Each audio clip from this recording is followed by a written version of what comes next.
नमस्कार दोस्तों, स्वागत है आपका गोयला क्लासेस में। आज के लेक्चर में हम बात करने वाले हैं मॉनसून के बारे में। ये टॉपिक ऑलरेडी आप न्यूज़ के अंदर कई बार सुन रहे होंगे कि जो इस बार की मॉनसून होगी वो उतनी ज़्यादा स्ट्रॉन्ग देखने को नहीं मिलेगी। उसके रीजंस दिए जा रहे हैं। आपने टर्म सुनी होगी एल नीना और ला नीना, ये काफ़ी ज़्यादा न्यूज़ के अंदर आपको देखने को मिल रहे हैं। तो आज के लेक्चर में हम यही जानने की कोशिश करेंगे कि ये जो मॉनसून एक्चुअली में है इंडिया के अंदर। जब भी हम इंडिया के बारे में जिक्र करते हैं तो हम इंडिया को बोलते हैं कि tropical monsoon type climate India के अंदर देखने को मिलता है। क्यों हम ये मॉनसून जो शब्द है उसका यूज करते हैं और इस मॉनसून का एक्चुअली में इंडिया के ऊपर इफेक्ट पड़ता क्या है, किस तरह से ये मॉनसून विंड्स आती हैं। जब आप बचपन से ही आप लोगों ने सुना होगा कि मॉनसून विंड्स है वो आपकी जून जुलाई मंथ के अंदर इंडिया के अंदर आती है। तो ये मॉनसून विंड्स आती कहाँ से है और एक्चुअली में ये कहाँ जा रही हैं, वो सारी चीजें हम आज के लेक्चर में कंप्लीटली समझने की कोशिश करेंगे। ये जो आपका सवाल है काफी ज्यादा इंपॉर्टेंट भी है, क्योंकि जैसा कि आप देख सकते हैं HCS प्रीवियस ईयर में 2003 के अंदर भी ये सवाल पूछा गया है। यूपीएससी के अंदर भी कई बार ये सवाल पूछा जाता है। स्टेट PCS काफी फेवरेट टॉपिक है ये आपके एग्जामिनर्स का। तो ये समझना काफी ज्यादा जरूरी हो जाता है और थोड़ा बहुत कॉम्प्लेक्स भी है, क्योंकि मॉनसून की अगर बात की जाए तो कई थ्योरीज हैं जो एक्सप्लेन करते हैं कि किस तरह से मॉनसून विंड्स जो है इंडिया के अंदर आती हैं और ऐसा क्यों है कि वो 6 मंथ के बाद उनका रिवर्सल भी होता है, वो वापस भी चली जाती हैं। तो कई तरह की थ्योरी है, जो आपकी डायनेमिक थ्योरी है, क्लासिकल थ्योरी है, जेट स्ट्रीम्स की है, तो हम सारी वो डिस्कस करेंगे। तो शुरुआत करते हैं। जो क्वेश्चन है आपका, discuss cause origin and the distribution of the monsoon in India, कि भारत के अंदर क्या वजहें हैं, किस तरह से ओरिजिन होता है और क्या डिस्ट्रीब्यूशन है, किस तरह से डिस्ट्रीब्यूशन होता है मॉनसून विंड्स का, मॉनसून रेनफॉल का। How frequent floods during any rainy season call to be prevented. और ये जो मॉनसून विंड्स आती हैं या फिर रेनी सीजन आता है उसके अंदर जो ये फ्रिक्वेंट फ्लड्स देखने को मिलते हैं, जैसे कि आप देखेंगे कि कुछ रिवर्स हैं जिनको स्पेसिफिकली नाम दिया गया है, सोरो ऑफ बंगाल, सोरो ऑफ बिहार। ये क्यों दिया जाता है? क्योंकि जब आपकी रेनफॉल होती है, मॉनसून आती है, तो इन रिवर्स के अंदर, जैसे कि आपकी दामोदर होगी, कोसी रिवर होगी, इनके अंदर फ्लड आ जाता है, एकदम से बाढ़ आ जाती है और आसपास की जितनी भी सेटलमेंट्स होती हैं, गांव होते हैं, वो सारे बह जाते हैं उस बाढ़ के अंदर। तो ये जो फ्लड्स की समस्या है ये भी इंडिया के अंदर बहुत ज्यादा देखने को मिलती है जब आपका रेनी सीजन होता है, मॉनसून का टाइम होता है। तो सबसे पहले मॉनसून टर्म के बारे में जान लेते हैं, एक्चुअली में ये है क्या। कोई भी टॉपिक पढ़ने से पहले इंपॉर्टेंट यही होता है कि उसका हिस्टोरिकल बैकग्राउंड थोड़ा सा आप जरूर मेंशन करें। तो देखिए, the term monsoon is derived from the Arabic word मौसिम। ये जो वर्ड है अरेबिक वर्ड मौसिम, वहां से लिया गया है, जिसका मतलब होता है सीजन या फिर मौसम, अगर आप हिंदी में बात करें। और ये जो अरेबियंस थे, यही आपके वो पहले लोग थे जिन्होंने सबसे पहले ये जो मॉनसून विंड है इनको समझा था या फिर इनके बारे में जिक्र किया था। Arabians are known to the general pattern of the winds in different seasons. ये जो अरेबियंस थे, इनको जो जनरल पैटर्न ऑफ विंड्स था कि साल के किन महीनों में हवा की डायरेक्शन किस तरफ को है, ये पता था।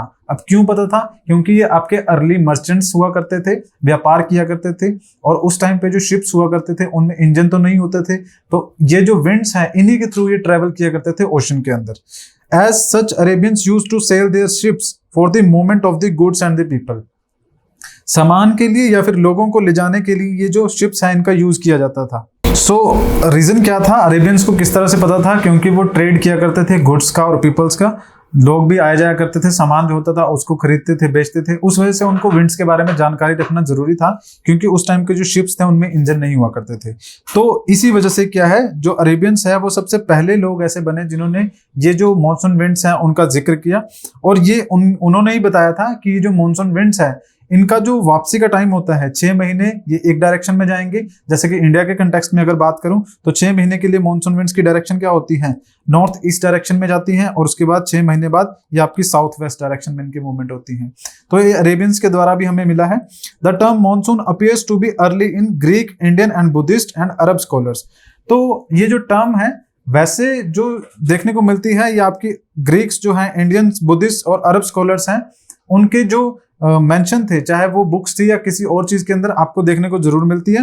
However the credit of the first scientific study of the monsoon wind goes to the Arabs. Al Masudi एक आपके बगदाद के रहने वाले अरब स्कॉलर्स थे। इनको ही फर्स्ट साइंटिफिक स्टडी जो मॉनसून की हुई है या फिर उसका जो जिक्र है, नाम है, उसके ऊपर इनका नाम जरूर देखने को मिलता है आपको। मॉनसून विंड्स ये इंडियन ओशन में जो आपकी फ्लो करती हैं। Seasonal alteration of the wind direction and speed was caused used by the earlier seamen for the trade between India and the Arab and African countries. और यही जो winds हैं इनका यूज किया जाता था जो ट्रेडमैन थे, व्यापार करने वाले जो मर्चेंट्स थे, उनके द्वारा आने जाने के लिए। कहाँ? अरेबियन जो नेशंस है उनके बीच में, इंडिया के बीच में जो ट्रेडिंग चलती थी उसके लिए। अब देखिए विंड्स के बारे में आप समझ गए होंगे। अब इसके पीछे रीजन क्या है कि ये जो विंड्स है वो क्यों ब्लो करती हैं। जो आपके अरब के स्कॉलर्स थे उन्होंने, या मर्चेंट्स थे, उन्होंने ये तो बता दिया कि विंड की मूवमेंट है, लेकिन क्यों है, किस वजह से है, उसके ऊपर काफी विवाद देखने को मिलता है। कई तरह की थ्योरीज है, जैसे कि मैंने आपको बताया। एक क्लासिकल थ्योरी है जो कि ये बताती है कि मॉनसून विंड किस तरह से मूव करती हैं। The theory was propounded by Sir Edmund Halley in 1686। ये आपके ज्योग्राफर थे। It was further extended and supported by the Han, Koppen and the Miller। ये सारे आपके ज्योग्राफर्स है। कोपन क्लासिफिकेशन आपने सुना होगा। So as per the theory, monsoon are extended land breeze and the sea breeze। Land breeze और sea breeze क्या होता है? देखिए एक सिंपल सा कॉन्सेप्ट है। इंडिया के कंटेक्स्ट में अगर मैं बताऊं तो देखिए ये इंडिया रहा। अब लैंड ब्रीज और सी ब्रीज क्या होती है ना, जिस डायरेक्शन से हवा आ रही होती है हवा का वही नाम होता है। अब मैं लैंड ब्रीज अगर कह रहा हूं तो इसका मतलब कोई ऐसी विंड है, ऐसी हवा है जो लैंड से चल रही है, या फिर मैं सी ब्रीज कहूंगा तो कोई ऐसी हवा जो कि सी से चल रही है। अब देखिए ये आपकी जो विंड है जिस सी से आ रही है और लैंड एरिया की तरफ को जा रही है इंडिया में, तो ये आपकी कौन सी हुई? इसको सी ब्रीज कहा जाएगा। बजाय इसके अगर यहां से लैंड एरिया से कोई हवा बाहर की तरफ को चल रही है तो आपकी कौन सी होगी? उसको लैंड ब्रीज कहा जाएगा। तो ये दो तरह के विंड्स देखने को मिलती हैं। अब ये जो क्लासिकल थ्योरी है वो सिंपली क्या कहती है, बड़ी सिंपल एक्सप्लेनेशन देती है मॉनसून विंड्स के बारे में, जो कि सच्ची नहीं है कंप्लीटली। ये क्लासिकल थ्योरी ये कहती है कि क्योंकि समर्स के अंदर, जो अभी समर्स चल रही हैं, गर्मियां चल रही हैं नदर्न हेमिस्फीयर में, इंडिया ट्रॉपिकल नदर्न हेमिस्फीयर में लाई करता है, तो इंडिया में क्या है, जो सनलाइट पड़ रही है आपकी, उसकी वजह से इतना बड़ा एक्सटेंसिव जो एरिया है, land area, peninsular India, Deccan plateau की मैं बात करूं, इतना बड़ा जो एक्सटेंसिव एरिया है वो जल्दी गर्म हो जाता है। लैंड और सी में हीटिंग का एक कंसेप्ट याद रखिएगा कि जो लैंड होती है वो बहुत जल्दी गर्म भी होती है, बहुत जल्दी ठंडी भी होती है जमीन। और ओशन वाटर की अगर बात करें या फिर वाटर की मैं बात करूं तो पानी धीरे धीरे गर्म होता है और धीरे धीरे ही ठंडा होता है। तो अगर एक कंप्लीट 24 आवर्स के लिए एक जगह पर सनलाइट पड़ रही है, आपकी इंडियन ओशन में भी पड़ रही है और इंडिया में भी पड़ रही है, तो क्या होगा, यहाँ पर जमीन जल्दी गर्म होगी। तो जल्दी गर्म होने की वजह से क्या होगा, यहाँ पर टेम्परेचर राइज कर जाएगा, 30-35 डिग्री सेल्सियस हो जाएगा, और ये टेम्परेचर ज्यादा राइज हो जाएगा लैंड एरिया पे। जबकि कंपैरेटिवली जो आपका इंडियन ओशन है वहां पर टेम्परेचर धीरे धीरे इंक्रीज हो रहा है। अभी वहां पर टेम्परेचर 30 डिग्री या 35 नहीं पहुंचा है, बल्कि 25 डिग्री सेल्सियस के अराउंड है। और रात हो जाती है क्योंकि 12 घंटे आपका सूरज निकल रहा है, तो 12 घंटे में जो टेम्परेचर था बढ़ते बढ़ते 30-35 से 40 डिग्री सेल्सियस लैंड पर हो गया। और जो सी है, ओशन है, वहां पर टेम्परेचर आपका 20 से 25 या फिर ज्यादा से ज्यादा 28 के अराउंड आपको देखने को मिलेगा।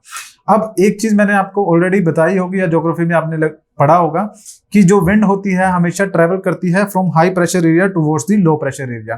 तो हाई प्रेशर एरिया कहाँ होगा? जहां पर होगा, ओशन में होगा, क्योंकि ओशन का टेम्परेचर कम है, और टेम्परेचर कम होगा तो वहां पर हाई प्रेशर एरिया होगा। और लो प्रेशर एरिया इंडिया के सेंटर में बन रहा होगा, क्योंकि वहां पर टेम्परेचर ज्यादा है तो एयर प्रेशर वहां पर लो होगा। दोनों इनवर्सली प्रोपोर्शनल है, टेम्परेचर और आपका जो एयर प्रेशर है दोनों इनवर्सली प्रोपोर्शनल है, ये याद रखिएगा हमेशा।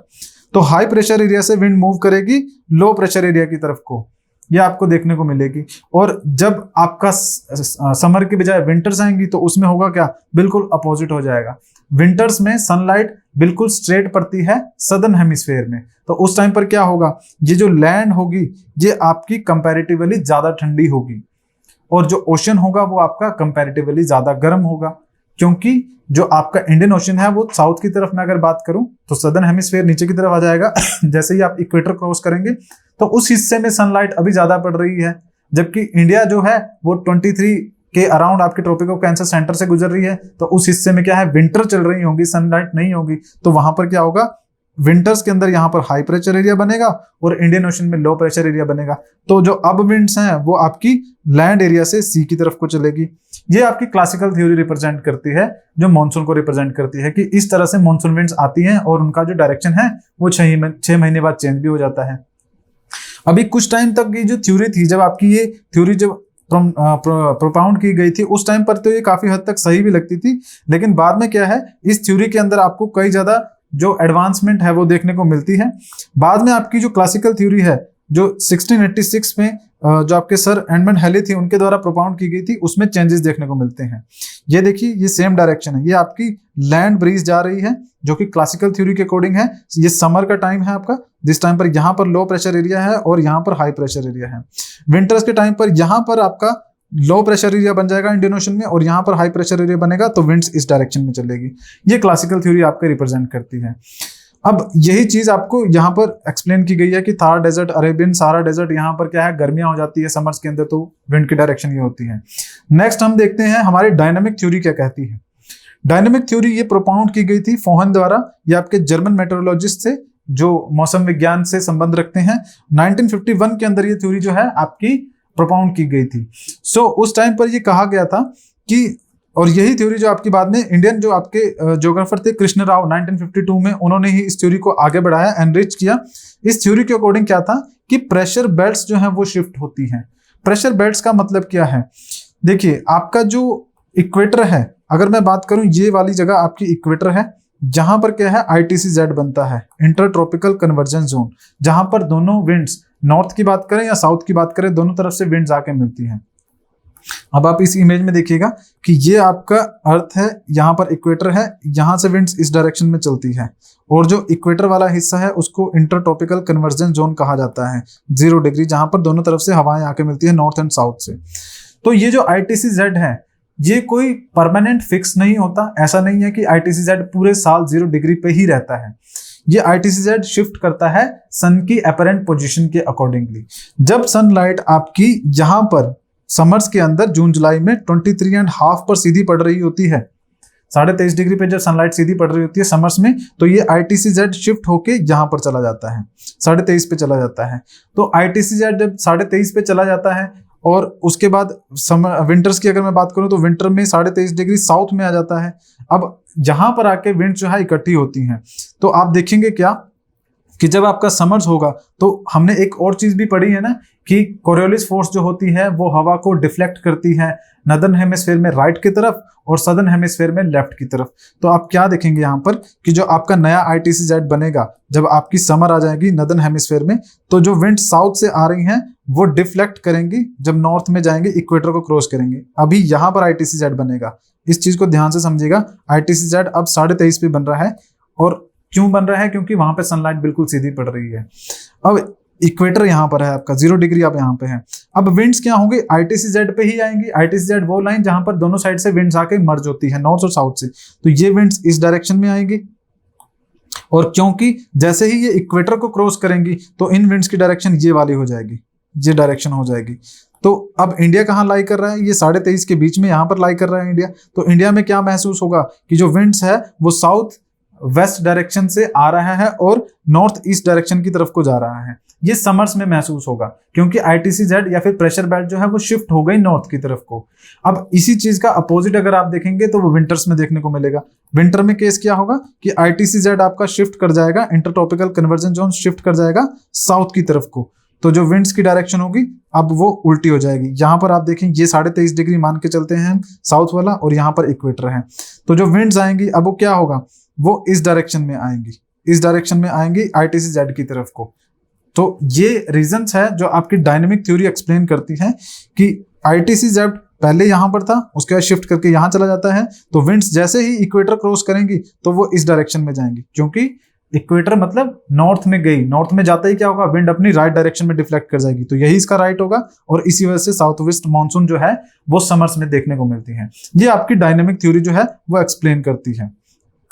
नेक्स्ट आपकी जो थ्योरी है वो आपकी रिसेंट थ्योरीज है, मॉडर्न थ्योरीज भी हम उन्हें कहते हैं। ये जो थ्योरीज हैं इनके अंदर जेट स्ट्रीम्स के बारे में बात किया जाता है। इन थ्योरीज के अंदर ही आपका एल नीना एंड ला नीना वाला जो कंसेप्ट है वो भी मेंशन किया जाता है कि उनकी वजह से जो आपकी ये आज के टाइम पे मॉनसून के अंदर चेंजेस देखने को मिलते हैं वो सब उन जेट स्ट्रीम्स की वजह से या फिर एल नीना या फिर ला नीना की वजह से देखने को मिलता है, जो कि आज का करंटली न्यूज में भी आपको देखने को मिल रहा है। तो आज के लेक्चर में फिलहाल हमने दो जो थ्योरीज हैं वो डिस्कस की हैं, क्लासिकल और डायनामिक थ्योरी। जो नेक्स्ट लेक्चर होगा, नेक्स्ट इसी लेक्चर का पार्ट होगा, उसमें हम आगे की जो थ्योरीज है जेट स्ट्रीम और एल नीना और ला नीना है उसको डिस्कस करेंगे। सो आगे अगर बात करें, ये हमारी गोयला क्लासेस की तरफ से 2 कोर्सेज जो है लॉन्च किए गए हैं। एक 6999 का कोर्स है और दूसरा आपका डबल नाइन का कोर्स है। इन दोनों के अंदर डिफरेंस क्या है? जो 6999 का कोर्स है इसमें आपको हमारे जो टेस्ट सीरीज है वो नहीं मिलेंगी, हमारे जो लेक्चर्स है प्रीमियम लेक्चर्स वो मिल जाएंगे, स्टडी मटेरियल मिल जाएगा। अगर आप ये जो 9999 वाला कोर्स है इसको ज्वाइन करना चाहते हैं तो इसके अंदर आपको टेस्ट सीरीज भी मिलेगी, हमारे जो लेक्चर्स हैं वो भी मिलेंगे, स्टडी मटेरियल भी मिलेगा। टेस्ट सीरीज आपको किस तरह से फायदा कर सकती है कि जो भी आप एग्जाम देने वाले हैं, मेंस जैसे आप लिखने वाले हैं, तो उसमें जितने ज्यादा आप आंसर राइटिंग प्रैक्टिस करेंगे, क्योंकि main is all about the answer writing practice, तो जितने ज्यादा आप प्रैक्टिस करेंगे वो आपके लिए अच्छा रहेगा। और अगर आप टेस्ट सीरीज ज्वाइन करते हैं तो आपकी आंसर कॉपी भी चेक की जाएगी और जो आपको रिमार्क्स है, जो भी किस तरह से राइटिंग को इंप्रूव करना है, वो सब चीजें हमारी फैकल्टी के द्वारा बताई जाएगी, तो वो आपकी प्रिपरेशन के लिए हेल्पफुल हो सकती हैं। तो आप हमारे टेस्ट सीरीज को ज्वाइन कर सकते हैं, हमारे टेलीग्राम चैनल को भी ज्वाइन कर सकते हैं, जिसका लिंक आपको डिस्क्रिप्शन में मिल जाएगा। आज के लेक्चर में इतना ही है, फिलहाल मिलेंगे अगले लेक्चर में अगली वीडियोस के साथ, तब तक के लिए धन्यवाद।